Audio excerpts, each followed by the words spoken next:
Va a ser en español la charla, y aviso que damos comienzo ahora como para que quede ya también grabada y se va a subir a YouTube. Vamos a ver si llegamos a hacerlo más o menos en 1 hora, así no se hace muy extendida. Bueno, y explico también un poco qué es SSI. SSI es una organización de estudiantes universitarios que empezó en Estados Unidos y ahora también empezó en Argentina hace poco. Eh, y bueno, también está en algunos otros países como en Canadá. Y acá en Argentina básicamente lo que hacemos es en universidades, en el ambiente universitario, hacer actividades, no solo charlas como esta, que va a ser la primera hecha por nosotros. Ya tuvimos otras charlas hechas por otras personas en SSI Argentina, pero bueno, esta es la primera hecha por nosotros. Pero también tenemos, digamos, actividades donde estamos en la calle o en las universidades hablando con gente sobre el tema y explicando sobre la historia de Israel y el conflicto actual. Así que bueno, eso es básicamente SSI, y le agradezco a los organizadores de Estados Unidos me permitieron hacer la charla.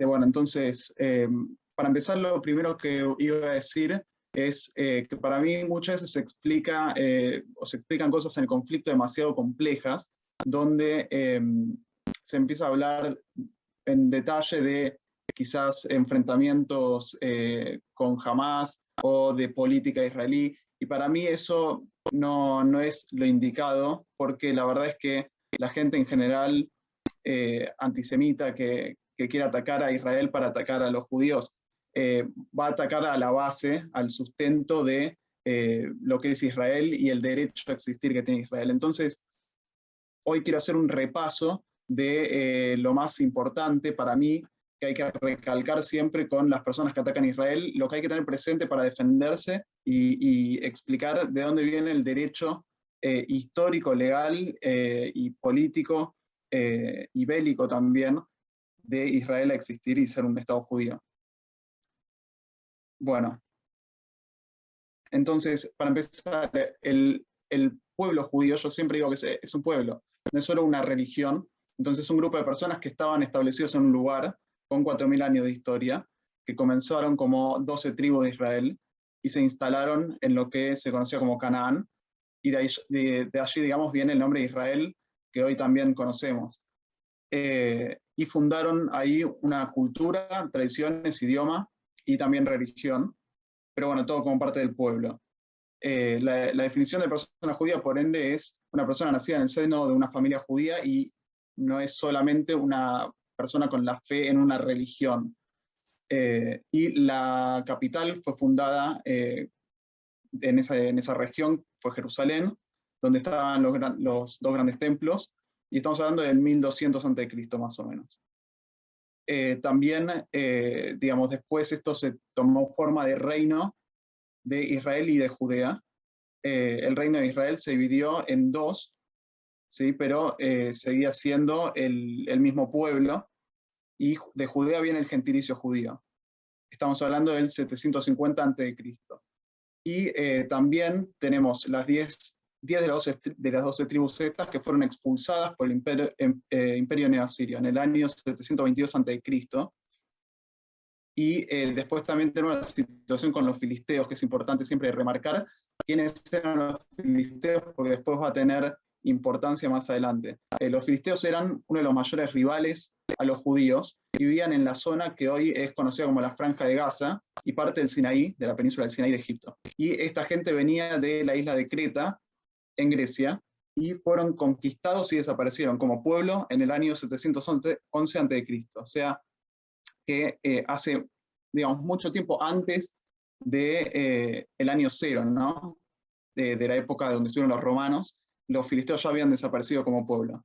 Y en la historia bíblica, por ejemplo, hay un dato interesante para la gente que quizás no ubica a los filisteos, es que el rey David de Israel luchó contra Goliat, que era un filisteo, y, y el nombre filisteos, además es interesante saber que la palabra viene del hebreo plishtim, que quiere decir, es del verbo polesh, que quiere decir usurpadores. Entonces es el nombre que los judíos le daban a los filisteos, les llamaban usurpadores porque intentaban conquistarlos. Bueno, después vienen los romanos y el exilio judío. Los romanos conquistaron Judea e Israel alrededor del año 0 y dejaron vivir a los judíos en la zona mientras no se rebelaran. Esto era una especie de provincia dentro del Imperio Romano. Y en esa época también nació Jesús, quien vivió y murió como un judío en Judea, y todos sus apóstoles, de hecho, y seguidores eran judíos, y los romanos lo terminaron crucificando por ser visto por sus seguidores como el rey de los judíos, o el Mesías. Rey de los judíos, justamente de ahí deriva la inscripción INRI en la cruz, por ejemplo. Y esto también es interesante, que hay mucha gente hoy en día anti-Israel que tira frases como que Jesús era palestino. Bueno, acá digamos está muy claro la ridiculez de ese argumento, decir que Jesús era palestino, porque en ese momento era, como digo, un judío en Judea, la región se llamaba Judea todavía, un judío muy religioso de hecho. Y con las rebeliones del pueblo judío que se dieron, cuando los judíos en un momento no querían estar más bajo digamos, la gobernación o el control de los romanos, la gran mayoría fue expulsada hacia Europa y el gran templo de Jerusalén fue destruido en el 200 después de Cristo.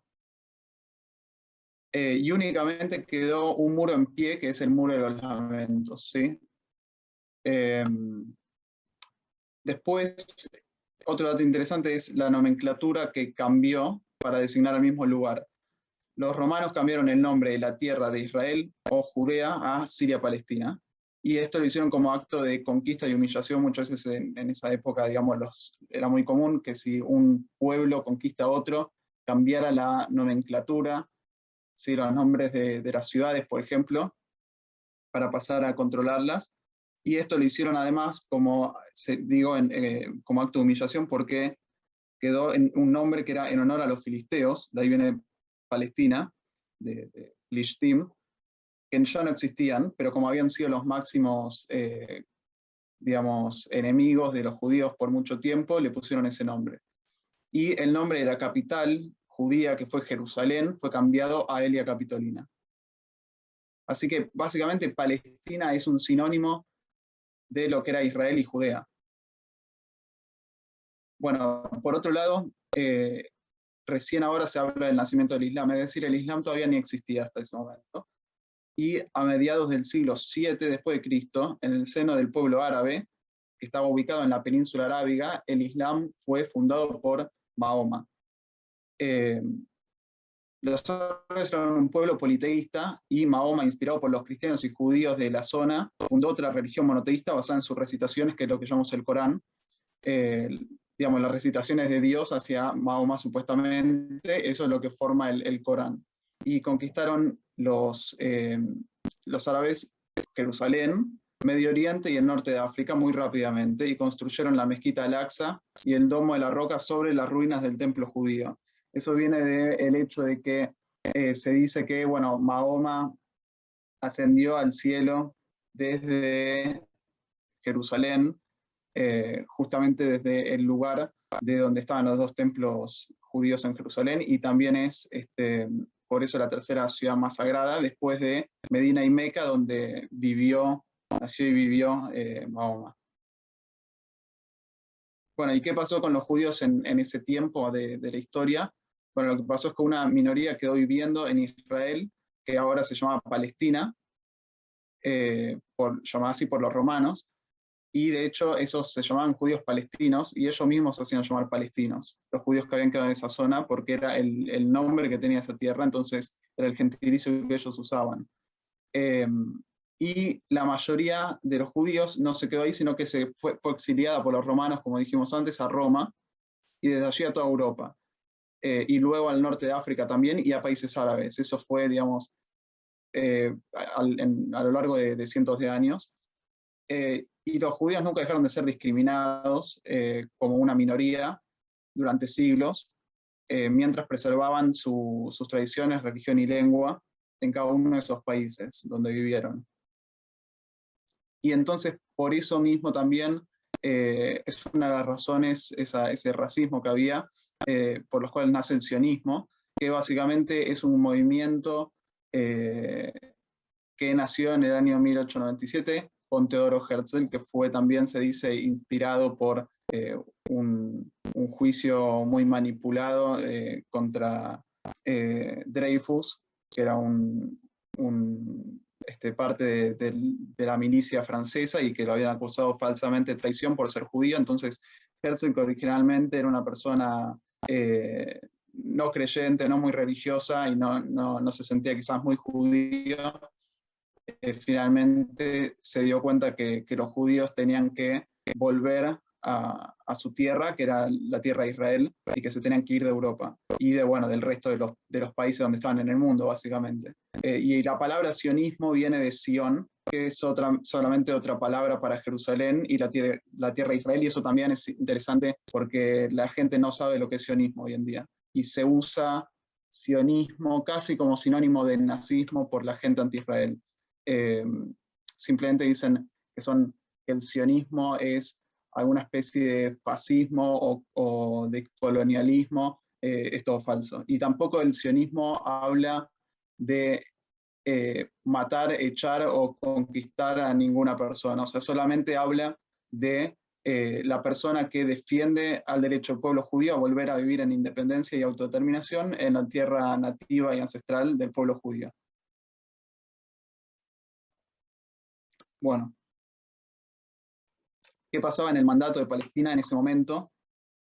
Luego de pasar de manos de varios califatos musulmanes, el Imperio Otomano, hoy en día Turquía, quedó en manos del Reino Unido luego de la Primera Guerra Mundial.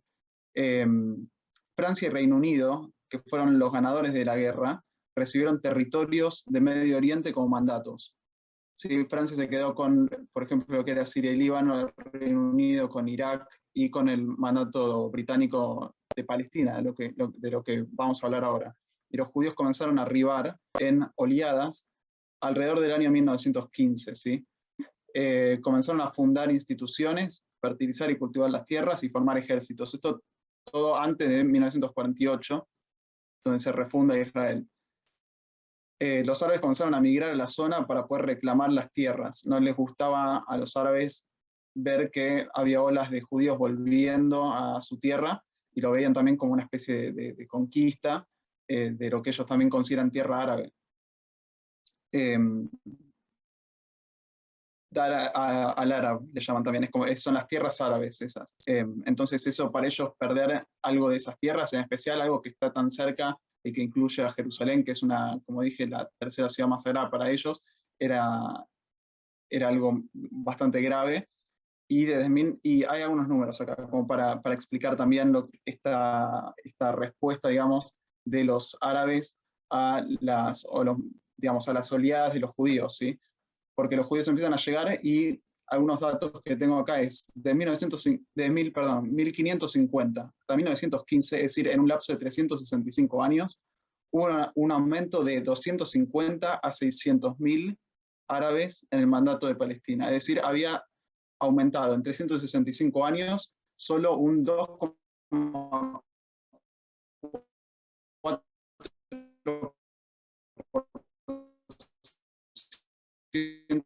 aproximadamente de 1915 hasta 1944, son mucho menor de 29 años, pasó de haber 600.000 a 1.779.000 árabes. Es decir, se triplicó en 29 años. Es decir, ahí se muestra claramente que hubo una respuesta a la oleada de judíos de parte de los árabes. Y los judíos ascendieron también muchísimo con estas oleadas a más de 1 millón en 1944. Es decir, que en el 44 los judíos eran el 46% de la gente ya. Porque también está el dicho de que había muy pocos judíos y para la partición otra mentira, digamos. Y también hay imágenes que, bueno, ya se verán en la grabación en YouTube también, que tengo acá para exponer, pero son imágenes de antes de las oleadas, de Jerusalén Este, por ejemplo, que es la zona árabe hoy en día de Jerusalén, donde está lleno de casas, no había ni una. Entonces estaba la ciudad vieja, y más allá de los muros, de las murallas de la ciudad vieja, no había ni una casa árabe en Jerusalén Este.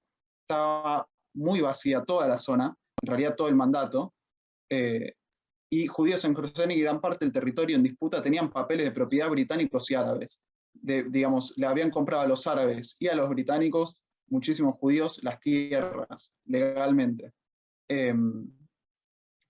Y las ciudades de Hebrón, Belén, Jerusalén, Nazaret, todavía tenían sus sinagogas y edificios judíos en pie y tenían muchísima arqueología que hasta el día de hoy se sigue descubriendo de arqueología judía en todo este territorio.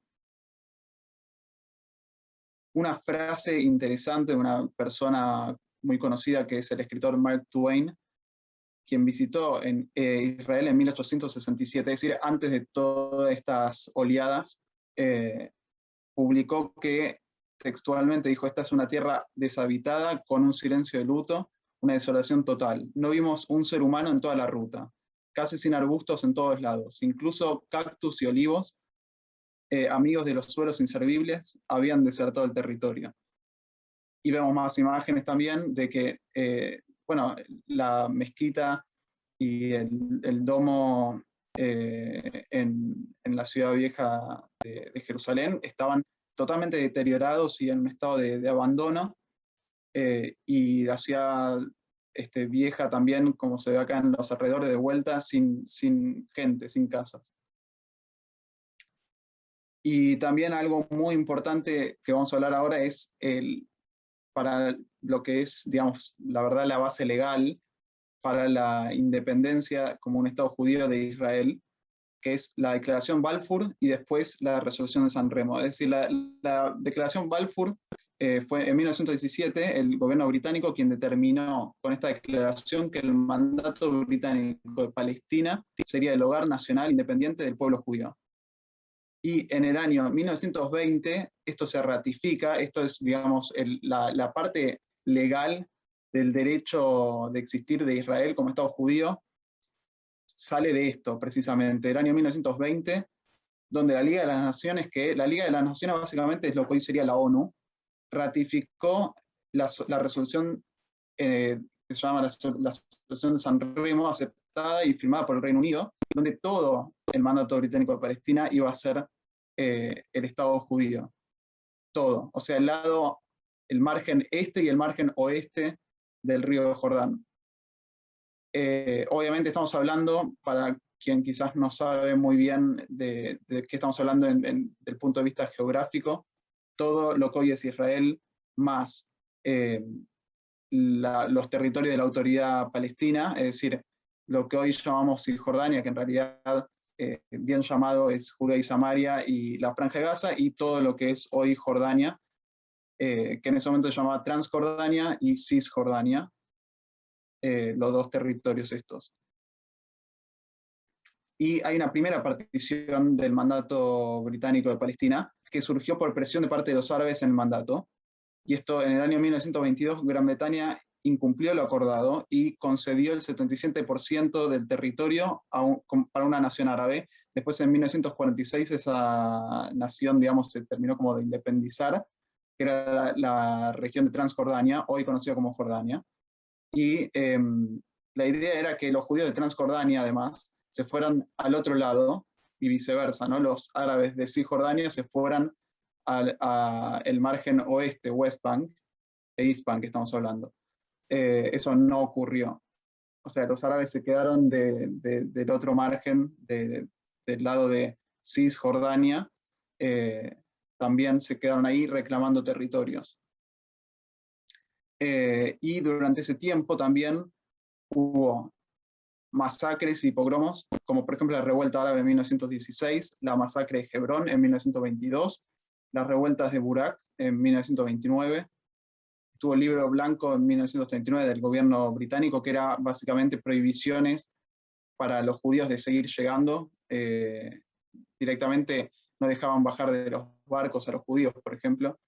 El Reino Unido volvió a incumplir lo acordado e hizo quiso hacer una segunda partición y le cedió las tierras que quedaban del mandato de la ONU. Esto fue en 1947, y se hizo una partición que fue rechazada por los árabes y aceptada por los judíos. Bueno, ¿por qué? Básicamente porque los árabes todavía hasta el día de hoy de la zona no aceptan la creación de un Estado judío en ningún lugar. En ningún lugar. Entonces, cualquier cosa que se les hubiera ofrecido no le iban a aceptar, y de hecho cualquier cosa que se les ofrece hoy en día no la aceptan. Y los judíos sí aceptaron esta partición. En el 14 de mayo de 1948 se refunda oficialmente Israel. También es interesante que esto no fue, digamos, remarcar, es interesante que no fue una partición con límites oficiales, porque hay mucha gente, la mayoría de la gente anti-Israel, que dice ser pros árabes palestinos, si uno les pregunta, no aceptan, como dije antes, que ninguna zona sea Israel, que ninguna zona sea un Estado judío, pero hay cierta gente un poco más moderada que dice aceptar las fronteras del 48, pero en realidad estas fronteras ellos mismos las rechazaron. Entonces nunca fue algo válido de alguna forma. Y se dio, esto también es un dato que la gente omite o no sabe, mucha gente lo desconoce, una expulsión de 850.000 judíos del mundo árabe, y les robaron tierras y propiedad privada equivalente al Líbano más Jordania. De hecho, había muchísimos judíos que vivían en países árabes antes de 1948, y hoy en día no queda prácticamente ninguno en ninguno de los países árabes. Al día que se independiza Israel, hay una guerra, se la declaran Transjordania, Egipto, Siria, Líbano, Irak, Arabia Saudita y Yemen. Todos en contra del recientemente creado Estado de Israel, o refundado, como usted decir, porque no es una creación, simplemente volvió a existir. Y Estados Unidos, de hecho, hay mucha gente que también dice a Israel económicamente, eso es también falso. Estados Unidos no apoyó a Israel hasta los años de Septiembre Negro, digamos en los 70 fue recién eso, donde Estados Unidos empezó a apoyar a Israel, pero hasta ese momento no estaba para nada a favor, de hecho estaba más en contra que a favor, y esta guerra tuvo una victoria israelí, muy poco esperada, y según, esto también es interesante, el artículo 51 del capítulo 7 de la Carta de las Naciones Unidas, cualquier país que actúa en defensa propia en una guerra tiene jurisdicción legal sobre los territorios ganados. Así que Israel tiene incluso derechos sobre los territorios que ganó desde un punto de vista bélico, por si quedaba alguna duda de si tiene algún derecho Israel de tener estos territorios que tiene hoy en día. También hubo otra guerra declarada hacia el Estado judío en el año 1967 por Egipto, Siria, Jordania, antes Transjordania, Líbano e Irak. Otra victoria de parte de Israel, que tomó los altos del Golán, Judea y Samaria. El Golán era de Siria, Judea y Samaria. El Golán también tiene enorme importancia en la historia judía y tiene mucha arqueología israelí, o sea que tampoco es un lugar ajeno a los judíos. Los judíos también son gente autóctona del Golán. Es gente autóctona también de Judea y Samaria, que lo ganó en la Guerra de los 6 días. Está lleno es el corazón de Israel realmente y de la historia judía, es Judea y Samaria. Y ganó la península del Sinaí, de Egipto. Estos lugares eran estratégicos por su geografía. Los altos del Golán justamente están elevados en latitud, lo mismo que las colinas en Judea y Samaria. Y se firmaron en ese momento los 3 no entre todos los países musulmanes en Jartum, que es la capital de Sudán, que eran no a la paz, no al reconocimiento de Israel y no a las negociaciones. Entonces, básicamente la postura era de no aceptar nada, no dialogar con los judíos. Esa era la postura que habían tomado. Y la clave en el conflicto de lo que hoy se llama Palestina, porque hoy se llama el conflicto entre israelíes y palestinos, bueno, es una identidad que se creó en realidad, se crea con la creación de la OLP, que es la Organización por la Liberación de Palestina, entre 1964 y 1967, es decir, en este momento, esta etapa en la que Israel terminó de ganarles en guerras, digamos, físicas, como por ejemplo la Guerra de los 6 días en el 67. En ese momento Arafat, que era un egipcio, empezó a formar esta nueva identidad. Porque antes de esto, los que hoy se hacen llamar palestinos solamente eran árabes, porque ellos no se identificaban con el nombre Palestina, lo veían como algo ajeno. Los únicos que se hacían llamar palestinos antes del 48 eran los judíos, no los árabes. Y de hecho creían en el panarabismo, que era la idea de que todos los países árabes tenían que unirse y formar una sola nación. Bueno, y como dije, antes de eso no había una identidad palestina y no había intención de formar un Estado palestina. Si Israel hubiese perdido la guerra de la independencia en el 48, no habría ningún país llamado Palestina. Eso se lo hubieran repartido entre otros países árabes como Egipto, Jordania, Siria, Líbano. Esa es la realidad. Entonces, esto es básicamente lo que muestra es también la historia de cómo la identidad palestina en realidad fue una forma de luchar contra los judíos y contra Israel para que deje de existir el Estado judío, y fue una nueva estrategia desde el punto de vista político, social, porque a través de guerras físicas no lo podían, digamos, conseguir, estaban perdiendo de hecho tierras, entonces recurrieron a esta segunda estrategia. Y acá también tengo una especie de mapa que muestra la historia de los reclamos de territorios de los palestinos a lo largo de la historia, una breve explicación también de por qué nunca aceptaron tratados de paz.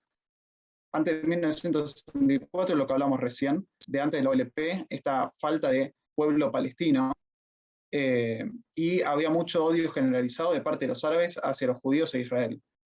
Desde el 64 al 68, la OLP declara en su Carta Nacional, básicamente la Carta Nacional es los fundamentos con lo que fundaron su identidad y su reclamo. Decían que su tierra, lo que reclamaban como su tierra, era todo lo que en ese momento era controlado por los judíos, es decir, que no reclamaban ni Cisjordania o Judea y Samaria, bien llamado Judea y Samaria, y no reclamaban Gaza, que en ese momento estaban controlados por Egipto y Jordania. Después de la Guerra de Independencia, Egipto controló Gaza y Jordania, Judea y Samaria. Entonces eso no lo reclamaban. Después de 1968, cuando Israel ganó la Guerra de los 6 días y ganó Gaza y Judea y Samaria, la OLP reescribió su Carta Nacional y declaró como su territorio todo Cisjordania o Judea y Samaria y Gaza, que habían dejado de estar gobernados por estados árabes y estaba gobernado por gente judía. Y otros datos de color es, por ejemplo, bueno, acá está textualmente la Carta Nacional de la OLP en el 64, artículo 24, que dice: esta organización no ejerce ninguna soberanía sobre Cisjordania en el reino hachemita de Jordania, en la franja de Gaza o en el área de Ejima. El liderazgo palestino nunca presentó interés en tener un Estado en ningún área ya ocupada por otro Estado árabe, y el único territorio en el que siempre estuvieron interesados en formar un Estado es donde desea que vivieran los israelíes. Y de hecho, por eso nunca en la historia reclamaron Transjordania, que es otro vacío enorme que tiene la gente que defiende a los palestinos y ataca a Israel, es por qué nunca hablan de Transjordania, porque siempre el reclamo es solo sobre lo que era Cisjordania o East Bank, ¿sí? Perdón, sobre West Bank, no sobre East Bank. Nunca reclamaron lo que hoy es Jordania. Si ellos dicen que tienen una identidad o que eran un país, cualquier historia de ese estilo falsa que dicen, de que había un país llamado Palestina, que sería el mandato británico en realidad de Palestina. ¿Por qué nunca Jordania? Bueno, porque Jordania es un país árabe, entonces no les interesa reclamarlo.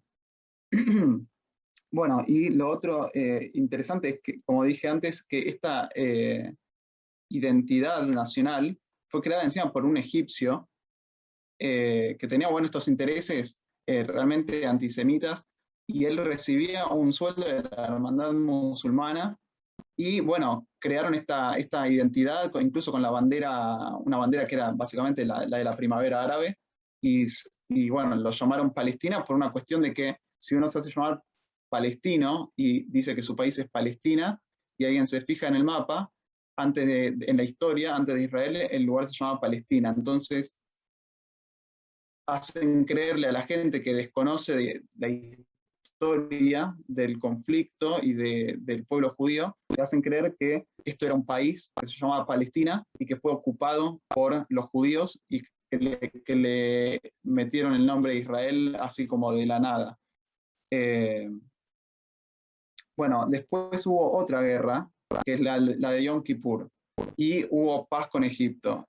Esto fue en el 73, durante el Día del Perdón, que es el día más sagrado para el pueblo judío, y Siria, Egipto, Jordania, Arabia Saudita, Argelia, Irak, Libia, Kuwait, Túnez, Marruecos, Pakistán, Sudán, con apoyo de la Unión Soviética contra Israel, todos ellos. Israel ya en ese momento y ganó Israel de vuelta, retuvo todos los territorios y llevó esto a la firma de paz con Egipto en 1979, entre Begin y Sadat. Y se devolvió a cambio de paz todo el Sinaí. Sí, toda la península del Sinaí de Egipto se devolvió. Y además, es importante decir, tenía el canal de Suez, tenía reservas petrolíferas, es decir, era muy, y ya tenía también asentamientos judíos que fueron desalojados. Y se le dio todo eso a Egipto. Egipto fue el primer país que básicamente terminó con ese también acuerdo entre los musulmanes que habían hecho de los tres no en Jartum. Egipto se fue de eso, por hacer la paz con Israel. Después también estuvieron la paz con Jordania y los tratados de Oslo. Esto estamos hablando de Rabin y Hussein.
Ahora sí.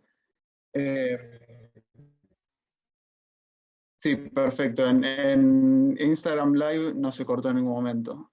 Acá sí. Así que bueno, repito rápidamente por si no había quedado en la grabación, que se hizo la paz con Egipto en el 73, entre Begin y Sadat, y se devolvió la península del Sinaí con reservas petrolíferas y el canal de Suez.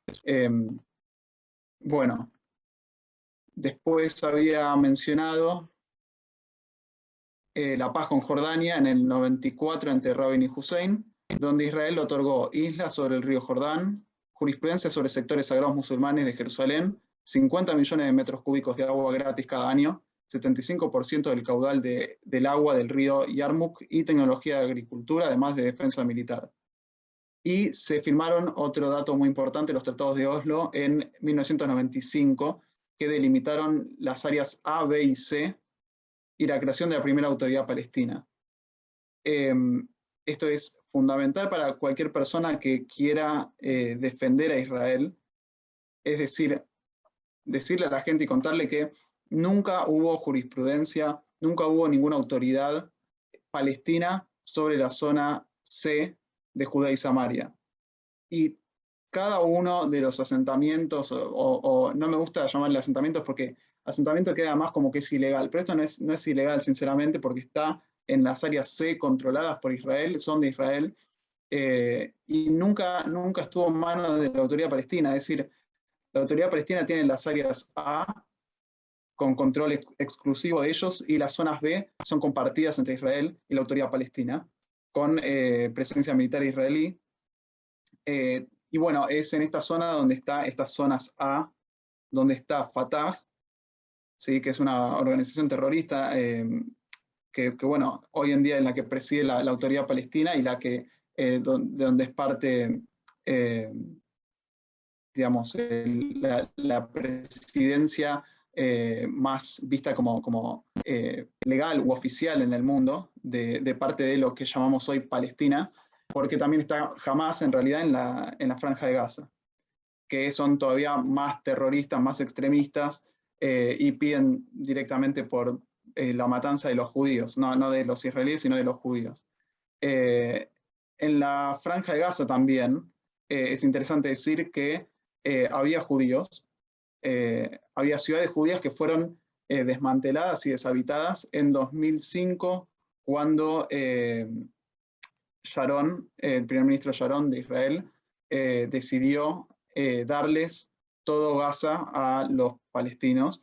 Entonces, desde ese momento, ¿qué es lo que pasó?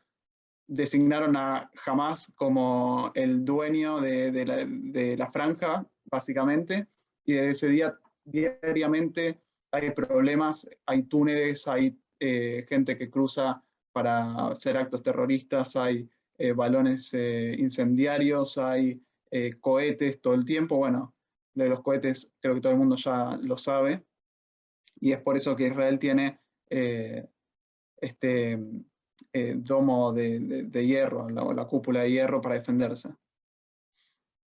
Y hablando de propuestas de paz, para mencionar las más importantes, por ejemplo, todas rechazadas: plan de partición de Peel. Esto estamos hablando antes del 47, o sea, antes de la partición de la ONU. Esto fue en el 37, donde todavía les habían ofrecido más a los árabes y lo rechazaron. Plan de partición de la ONU, rechazado en el 47. La propuesta de Jartum del 67, rechazada. Propuesta de Camp David en el 2000, rechazada. Propuesta de Taba 2001, rechazada. Propuesta de Olmert, primer ministro israelí, 2008, rechazada. Propuesta de Netanyahu, otro primer ministro israelí, 2016, rechazada. Y propuesta de Trump en el 2019, rechazada. De hecho, la mayoría de estas propuestas, por ejemplo, en los 2000 se les había ofrecido todo Gaza, todo Judea y Samaria, e incluso algunas tierras más, y lo rechazaron. Así que eso también muestra que hay alguna gente que dice que está a favor de la solución de 2 estados, le llaman, que en realidad son 3 estados, porque ya está, yo siempre digo que está Jordania, así que serían 3 estados. Pero esta solución en realidad no es viable porque ellos decidieron que no sea viable. Es decir, que el conflicto se termina trasladando a o es todo para nosotros o todo para ustedes, y no se puede dividir la tierra porque ellos así lo plantearon por su intolerancia y su fanatismo. Bueno, acá menciono de vuelta, la retirada de Gaza fue en el 2005, donde tomó el Hamas, Fatah en zonas A y B de Judea y Samaria, y los pueblos desalojados de Gaza, 21 pueblos. Y la respuesta a ese desalojo y a esa entrega unilateral de tierras de Israel a los árabes palestinos fueron las intifadas, que son básicamente oleadas de terrorismo contra judíos, que fueron en el 87 la primera intifada, en el 2000 la segunda, 2017 la tercera, y 2021 hubo otra considerada otra intifada, una cuarta, y por eso también se construyeron todos los muros que hay entre zonas C y A de Judea y Samaria. Eso es otra forma de explicar por qué Israel no es falso también que construye muros para dividir pueblos, o porque los mete en una cárcel a cielo abierto, ese tipo de cosas que se dicen, sino que Israel, incluso también Egipto en Gaza, porque Gaza tiene salida al mar y tiene territorio también con frontera con Egipto. Nadie menciona que Egipto también tiene muros con esa frontera por la cantidad de terrorismo que hay. Y es interesante también decir cuál fue la estrategia de Trump y los acuerdos de Abraham. Frente a este adoctrinamiento que había con un relato de historia falsa del lado árabe palestino y la búsqueda de matanza de judíos y destrucción de Israel, con el concepto de Dar al-Islam y Dar al-Harab, que lo mencionamos, y la implementación que quieren de la Sharia también, y aprovechando la guerra interna chiita-sunita que hay, digamos, entre Arabia Saudita e Irán. Israel hoy en día está más aliado a Arabia Saudita, resolvió que Israel, digamos, consiguiera tener paz con Bahrein, Emiratos Árabes Unidos, Sudán y Marruecos en 2020, y fue una estrategia de aislamiento para conseguir la paz entre Israel y los árabes palestinos. O sea, básicamente lo que yo creo que es lo más prudente y lo que también creía en ese momento Trump es que lo que habría que hacer para que esta gente acepte la paz y que acepten alguna partición es decir, bueno, los obligamos a aceptar porque les empezamos a quitar el apoyo que tienen, que ellos creían incondicional. Ellos creían que todos los países árabes los iban a apoyar y eso hoy en día no es así. Egipto, Jordania, Sudán, Marruecos, Emiratos Árabes Unidos y Bahrein ya le quitaron el apoyo de alguna forma, haciendo la paz con Israel y reconociendo a Israel y teniendo además muy buenas relaciones diplomáticas y económicas y políticas. Así que yo creo que básicamente eso es la dirección que hay que tomar en este conflicto para poder solucionarlo.